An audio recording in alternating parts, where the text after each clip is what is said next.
Bezrat Hashem, Zohar, Parashat Tazria. Isha ki Tazria, Tanen Isha Mazra Techila Yolet Zachar. Le Zohar commence par un passage ramené dans le Talmud. Comment le bébé est déterminé d'être un garçon ou une fille? Dit la Gemara, Isha ki Tazria, Viyaleda Zachar. Si la femme, elle reçoit son goutte de semence en premier, qui est l'ovule, c'est l'ovule qui va en premier, avant que la goutte de semence de l'homme, elle sort, alors, Vialda Zachar, ça sera un garçon. Si c'est l'homme qui envoie sa goutte de semence avant que la femme envoie l'ovule, alors ça va être un nekeva. Alors le Zohar il dit Isha ki tazria tanena, on a déjà appris dans le Talmud, Isha mazra trila, quand c'est la femme qui envoie son ovule en premier, Yoled et Zachar.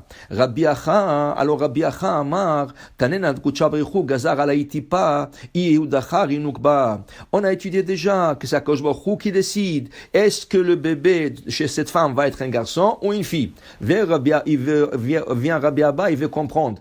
At amar, toi tu nous enseignes physiquement, c'est si la femme, l'ovule sort en premier, c'est un garçon. Si c'est la goutte de semence de l'homme sort en premier, c'est une fille. Mais là, tu dis, c'est Akadosh Baruch Hu qui décide comment ça marche. Dis Rabbi Acha, je vais t'enseigner quelque chose. Akadosh Baruch Hu savait déjà qu'est-ce qui va sortir en premier, la goutte de semence ou l'ovule. Alors quand il décrète garçon ou fille, c'est quelque chose qu'il sait déjà. Alors il a décrété et naturellement c'est arrivé ici dans ce monde-bas que la goutte de semence ou l'ovule est sortie en premier. Amar Rabbi Acha ve'alda zachar ve'ki kivan de mazra tu le dirti ve'alda ha'ikirachim ba'ele isha kitahar. Pourquoi on dit isha kitazria? On dit il doit dire isha kitahar. Alors il dit ici, Rabbi aussi nous enseigne, iteta minyomadit aberat, adiuma de olidat, letla befuma, il est dit là. Depuis le jour que la femme trouve qu'elle est enceinte, jusqu'au jour qu'elle accouche, tout ce qu'elle pense, c'est est-ce que ça va être un garçon ou pas. C'est sûr que beaucoup de gens veulent un garçon en premier. Pourquoi? Parce que le garçon, c'est la suite de son père. C'est après 120 ans, le père, il a quelqu'un pour dire Kaddish. Okay? C'est important d'avoir un garçon. Alors tout le monde veut un garçon. À un certain point, tu veux plus de garçons. Tu as une fille, tu as 2 garçons déjà. Toute la maison renversée, ils se bagarrent toute la journée. Tu veux une fille pour calmer. Et la fille calme, c'est vrai. Mais c'est vrai que les gens veulent un garçon. Alors la femme, dès qu'elle tombe enceinte, toute la 9 mois, imaginez-vous, pendant 9 mois, dit Rabbi aussi, elle pense seulement, est-ce que ça va être un garçon? C'est pour cela, on dit que est-ce que c'est permis dans le ultrason que quand il vous demande, est-ce que vous voulez savoir que ça va être un garçon et une fille, qu'est-ce que l'halakha dit? L'halakha ne l'interdit pas. Vous avez le droit de le savoir. Mais sachez une chose. Quand vous le savez, si vous voulez absolument un garçon, et on va vous dire que c'est une fille, pendant 9 mois, ou le mari, ou la femme, ou les deux vont être tristes. Parce qu'ils attendaient un garçon, par exemple, ils ont 3 filles, ils attendaient un garçon, on leur dit, voilà, une 4e fille, une 5e, une 6e, une 7e, ça va rendre triste. Pendant 9 mois, vous voulez être triste. Alors on dit, Tamim tiei mashem alkecha.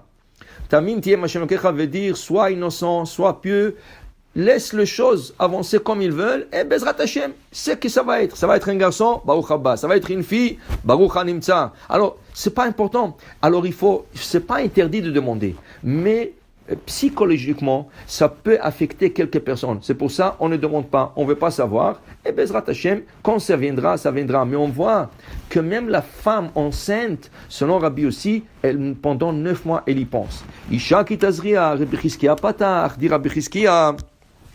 Isha ki tazria, marabou ma'asecha Hashem. Regardez les œuvres d'Hashem. Combien ils sont grands. Kamasagiim de Malka Kadisha. Mata le barnash. Le bébé qui sort dans le monde, c'est comme un homme qui prend des grains de différents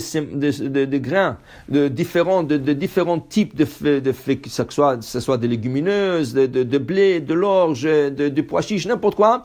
Et il est en train de le planter et quand il pousse, chacun pousse différemment, chacun pousse à sa manière. La même chose, quand tout le monde, les femmes tombent enceintes et chaque bébé est différent. Il n'y a aucun visage qui est pareil dans le monde. Même des jumeaux, il y a une petite différence. Même qui sont identiques, il y a toujours une petite différence. Ça, c'est la grandeur de Akadosh Baruch Hu. Et la Gemara nous enseigne, quand on dit le matin, En kelohenu, En kadonenu, En kadonenu, alors, mitzur, Kelohenu. On dit Mitsur. La Gemara dit Altidi Tsur. Tsur, ça veut dire Akadosh Baruch Hu est fort. Tsur, c'est un rocher qui est très très dur et très fort. Et Hachem est plus fort que ce rocher qui est dur. Mitsur Kelohenu. Dit la Gemara Altikra Tsur Ela Tsayar. Il n'y a pas un peintre différent que Dieu. Regardez, le matin vous sortez, regardez le ciel. Chaque matin, le ciel est peinturé de différents nuages.